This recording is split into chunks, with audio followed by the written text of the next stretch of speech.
আশা করি সবাই ভীষণ ভালো আছো। আচ্ছা, একটা জিনিস একটু বলি।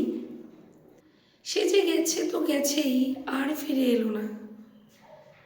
সে কবে আমাকে কথা দিয়ে গেছে আসবে বলে, কই আর তো এলো না। আলোচ্য কবিতায় একজন প্রেমিকা তার প্রেমিকের আশায় কিভাবে বুক বেঁধে সকল মৃত্যু পথকে পাড়ি দিয়ে সকল মৃত্যুর ঢলের মাঝে তার প্রেমের প্রতীক্ষায় বসে রয়েছে এবং শত যুদ্ধ শত আঘাত তাকে মারতে পারেনি। সে তার স্বপ্নের মানুষের আশায় বেঁচে রয়েছে শত মৃত্যু মিছিলের মাঝেও। একজন প্রেমিকা তার প্রেমিকের আশায় কিভাবে শত মৃত্যুর পথ পেরিয়েও শত মৃত্যু মিছিলের মাঝেও বেঁচে থাকতে পারে, আলোচ্য কবিতাতে আমরা সেটাই দেখব। তো কবিতাটি অসখী একজন, তোমাদের দশম শ্রেণীর সিলেবাসের দ্বিতীয় পাঠ, মানে দ্বিতীয় চ্যাপ্টার। আজকে তোমাদের জন্য সেই কবিতার পুঙ্খানুপুঙ্খ আলোচনা করব, প্রত্যেকটি লাইন ধরে ধরে বিশ্লেষণ করব। তোমরা একটু শোনো মন দিয়ে, দেখবে ভীষণ ভালো লাগবে। আশা করব তোমরা সকলে বুঝতে পারবে এবং তোমাদের বুঝতে কোথাও কোনো অসুবিধা হবে না। সবাই একটু সঙ্গে দেখো। অসুখী একজন, পাবলো নেরুদা। আমি তাকে ছেড়ে দিলাম, অপেক্ষায় দাঁড় করিয়ে রেখে দরজায় আমি চলে গেলাম দূর দূরে। দেখো, এখানে কবিতার কথক যুদ্ধের উদ্দেশ্যে চলে যাচ্ছেন, যেখানে তার প্রিয়তমাকে দাঁড় করিয়ে রেখে দরজায় তিনি চলে যাচ্ছেন দূর দূরে। তার মাঝখানে দেখো ফাঁকা গ্যাপ আছে, তার মানে দূর থেকে বহু দূরে উনি চলে যাচ্ছেন। প্রিয়তমা অর্থাৎ তার প্রেমিকাকে দাঁড় করিয়ে রেখে উনি দূর থেকে দূর দেশে, আরো অনেক দূর দেশে, যেখানে মানে মানুষ চাইলেও সহজে ফিরে আসতে পারে না, এমনই এক জায়গায় যুদ্ধ সূত্রে পাড়ি দিতে চলে যাচ্ছেন। সে জানতো না আমি আর কখনো ফিরে আসবো না। কে জানতো না? তার প্রেমিকা, তার প্রিয়তমা। তিনি জানতো না যে কথক আর কখনোই ফিরে আসবে না। দেখো, যুদ্ধে গেলে কেউ কখনোই বলতে পারে না সে ফেরত আসবেও কিনা, কারণ যুদ্ধ কোনোদিনও কোনো কিছুর সিকিউরিটি দেয় না। যুদ্ধ বলতে পারে না কোনো মানুষের প্রাণ সেখান থেকে ফিরে আসবেও কিনা, সে মানুষটি আর তার নিজস্ব বসত জায়গায় ফেরত আসতে পারবেও কিনা। তাই কথক নিজে তো জানে যে উনি একজন যুদ্ধে যাচ্ছে, কিন্তু তার প্রিয়তমাকে বলতে পারেনি যে তিনি যে যুদ্ধে যাচ্ছেন সেই যুদ্ধ থেকে তিনি আর কখনো ফেরত আসবেন না। একটা কুকুর চলে গেল, হেঁটে গেল গির্জার এক নান। একটা সপ্তাহ আর একটা বছর কেটে গেল। একটা কুকুর হেঁটে গেল, দেখো, আর একটা গির্জার নান। গির্জার নান বলতে দেখবে খ্রিস্টানদের, মানে যেখানে যীশু খ্রিস্টের নামে তাদের বাইবেল পাঠ হয়, আরাধনা হয়, সেই জায়গাকে বলা হয় চার্চ বা গির্জা। সেখানে সন্ন্যাসিনীরা থাকেন, সাদা রঙের তাদের পোশাক হয়, তাদেরকে নান বলে। এইবার তারা খুব ডিসিপ্লিনড হয়, মানে খুব নিয়ম মাফিক, তাদের প্রত্যেকটা জিনিসের সময় মেনটেন করে চলার প্রবণতা থাকে। একদিকে দেখো কুকুরের কথা বলছে, কুকুর পথে এমনি ঘুরে বেড়ায়, তার কোনো উদ্দেশ্য বিধেয় বলে কিছু নেই, সে এমনি পথে হেঁটে চলে বেড়ায়। তাহলে এখন প্রশ্ন তোমাদের আসতেই পারে যে কুকুরের সাথে গির্জার নানকে এখানে আনলো কিসের জন্য কথক? কুকুরকে দিয়ে বোঝাচ্ছে যে সময় কেটে যাচ্ছে উদ্দেশ্যহীনভাবে, যার কোনো নিজস্ব কোনো উদ্দেশ্য নেই, অথবা নিয়মমাফিকভাবে সময় এগিয়ে যাচ্ছে। যেমন একটা নান তার জীবন সময়ের সাথে তাল মিলিয়ে চলে, মানে নিয়মহীন থেকে নিয়ম মাফিকভাবে সমস্তটা দিক থেকেই সময় অতিবাহিত হয়ে চলেছে নিজের ছন্দে, নিজের গতিতে। এভাবে একটা সপ্তাহ আর একটা বছর কেটে গেল, মানে সপ্তাহর থেকে মাস, মাসের থেকে আরো অনেক মাস, তারপর বছর পার হয়ে গেল। তবু কথক কিন্তু ফিরে আসেননি। তার প্রিয়তমা কথকের চিন্তায় দিন গোনে, প্রিয়তমা কথক ফিরে আসার আশায় বুক বাঁধে। বৃষ্টিতে ধুয়ে দিল আমার পায়ের দাগ, ঘাস জন্মালো রাস্তায়। বৃষ্টিতে ধুয়ে দিল পায়ের দাগ, মানে কথকের চিহ্ন মানুষের মন থেকে প্রায় মুছে যেতে বসেছে। কথক মানুষের স্মৃতি থেকে উঠে যেতে চলেছে, এই ইঙ্গিতই কবি এখানে দিতে চলেছেন। ঘাস জন্মালো রাস্তায়। আচ্ছা বলো তো, যে রাস্তা দিয়ে মানুষ চলাচল করে সেখানে কি আমরা ঘাস জন্মাতে দেখি? না, কখনোই না। কারণ দেখবে, গ্রামে গঞ্জে গেলে জমিতে যে বিভিন্ন ফসলের চাষ হয়, সেই জমির মাঝে মাঝে কিছুটা চওড়া, খুব বেশি চওড়াও না, আল বলে সেটাকে, আল। সেই আল ধরেই মানুষের মানে পথ চলা হয়।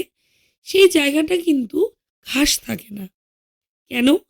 নিত্যদিনই সেখানে মানুষের আনাগোনা থাকে, ফলে সেখানে ঘাস জন্মাতে পারে না। মানুষ যেখান দিয়ে চলাচল করে সেখানে সাধারণত ঘাসের জন্ম হয় না। আর যে পথে দীর্ঘদিন যাবৎ কেউ পাড়াও রাখে না, সেখানে কিন্তু বড় বড় জঙ্গলও তৈরি হয়ে যায়। তাই বলছেন কবি বা কথক যে বৃষ্টিতে তার নাম স্মৃতি থেকে ধুয়ে দিচ্ছে, আর সে যে পথ দিয়ে হেঁটে গেছে সেই পথে ঘাস জন্মে গেছে, অর্থাৎ সেখান দিয়ে আর কোনো মানুষের চলাচল নেই। আর একটার পর একটা পাথরের মতো, পরপর পাথরের মতো বছরগুলো নেমে এলো তার মাথার ওপর। কার মাথার ওপর? এখানে কথকের প্রিয়তমার মাথার ওপর, যাকে কথক রেখে গেছে অপেক্ষায়। সে তার প্রিয়তমর জন্য অপেক্ষায় থাকতে থাকতে তার যেন চিন্তার বোঝা মাথার ওপর পাথরের মতো ভার বয়ে দিচ্ছে। সে বারবার করেই তার প্রিয়তম আসবে, ফিরে আসবে তার কাছে, সেই আশায় দিন গোনে। এভাবে সময়ের পর সময় কেটে যায়, আশার পর আশা তার ভার মানে বাড়তে থাকে। এভাবে বছরের পর বছর চলে যায়, তবু তার মনের মানুষ, তার কাছের মানুষ তার কাছে ফেরত আসে না। আচ্ছা একটা কথা বলো তো, আমরা যদি কাউকে কথা দিই যে আমি আজকে বিকেলে তোর বাড়ি যাব, বলে যদি না যাই, কালকেও যদি না যাই, লোকটার মনের মধ্যে টেনশন হবে কি না? যে বললো আসবে, এলো না, কেমন মানুষ? তো এখানেও ঠিক তাই, কথকের চিন্তায় তার প্রিয়তমা দিন গুনতে গুনতে তার উপর যেন বোঝা বাড়তে চলেছে, চিন্তার বোঝা যেন পাথরের মতো ভারী, পাথরের মতো তার সময় গুলো মাথার উপরে নেমে আসছে। যেন মনে হচ্ছে যে প্রিয়তম ফিরে আসবে না, আমার প্রিয়তম কবে ফিরে আসবে, এ ধরনের চিন্তা তাকে কুড়ে কুড়ে খাচ্ছে। তারপর যুদ্ধ এলো, রক্তের এক আগ্নেয় পাহাড়ের মতো। দেখো, আগ্নেয় পাহাড় বা অগ্নুৎপাত, আমরা কোথায় দেখি? আগ্নেয় পর্বত থেকে অগ্ন্যুৎপাত হয়, তাই তো দেখেছি। তো অগ্ন্যুৎপাত যখন হয় তখন ওই লাভা, উত্তপ্ত লাভা অনেক দূর পর্যন্ত ছড়িয়ে যায়। তার অস্তিত্ব যেন কয়েক কিলোমিটার পর্যন্ত ছড়িয়ে যায়। যুদ্ধও যেমন আসে যখন, তখন কিন্তু একটা এলাকা শুধু নয়, একটা দেশকেও ধ্বংস করে দিতে পারে খুব সহজেই। এখানে যুদ্ধ এসে রক্তের এক ঢল নামিয়ে দিয়েছে, যেন অগ্ন্যুৎপাত থেকে লাভা নিঃসরিত হচ্ছে, নিঃসৃত হচ্ছে। তো যুদ্ধ যেন একটা এলাকাকে ধ্বংসের পথে নিয়ে যাচ্ছে। শিশু আর বাড়িরা খুন হলো। শিশু অ্যাকচুয়ালি কিসের প্রতীক জানো কি?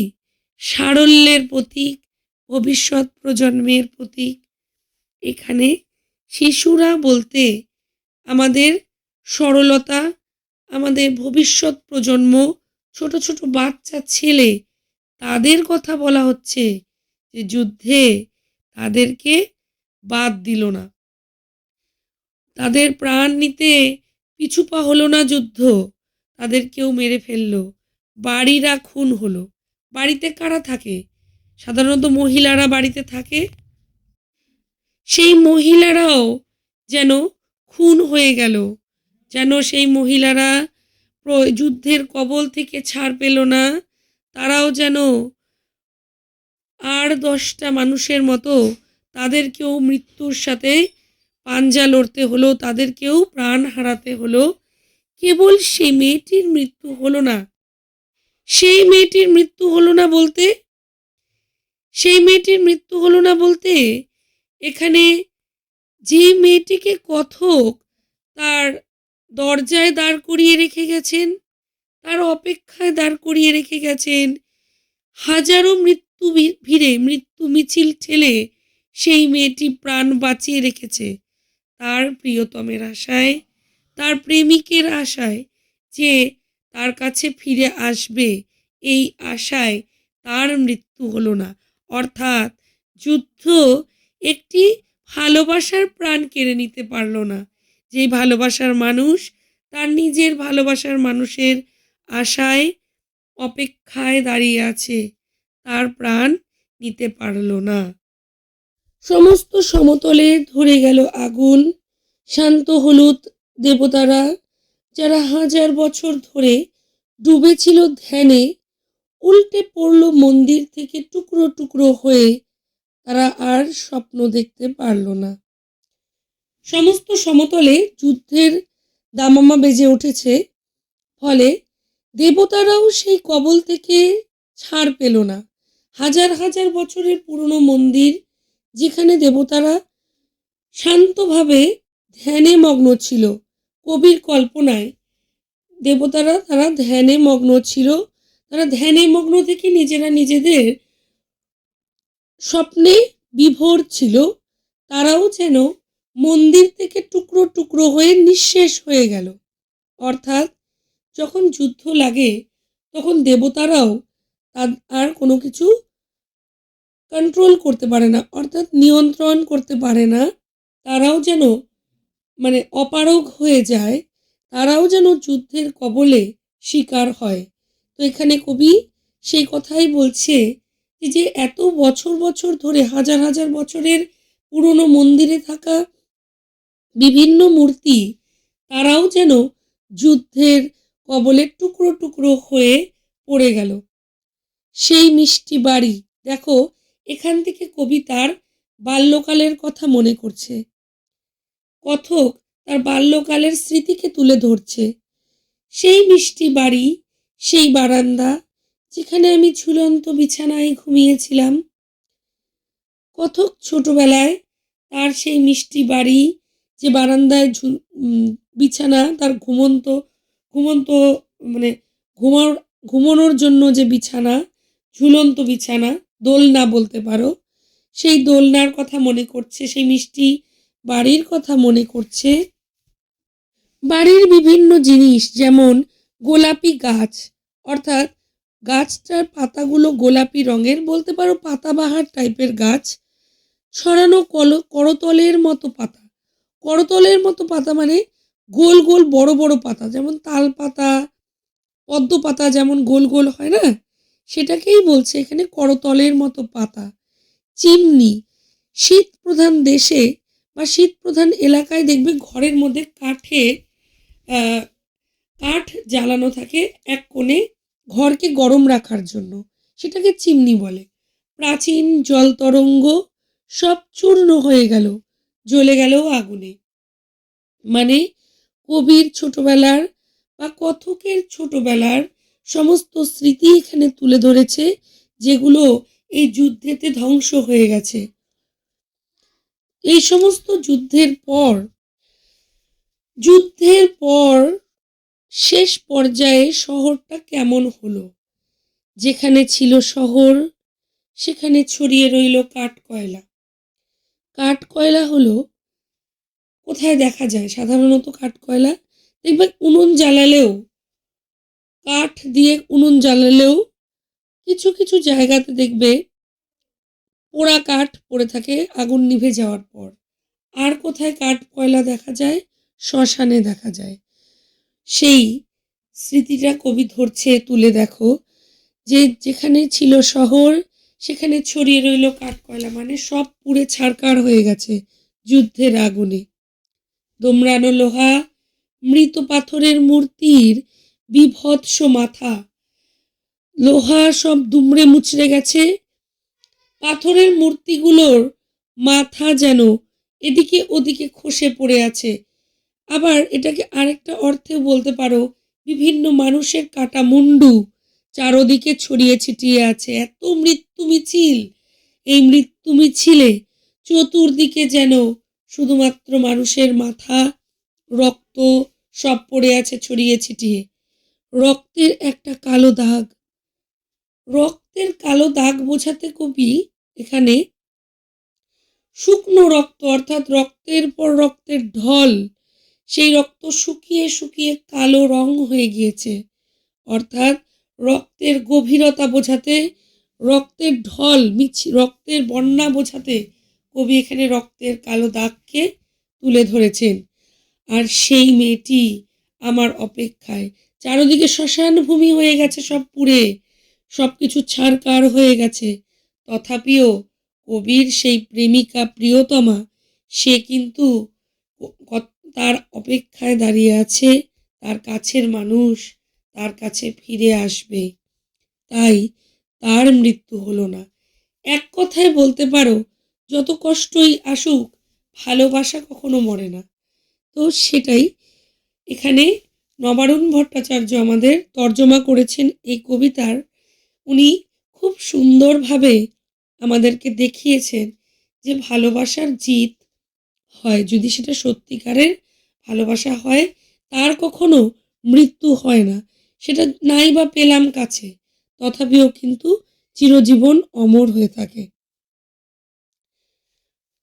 কবিতাটি তোমরা বুঝতে পেরেছো কিনা আমার ভাই বোনেরা, একটু লাইক দিয়ে জানিও।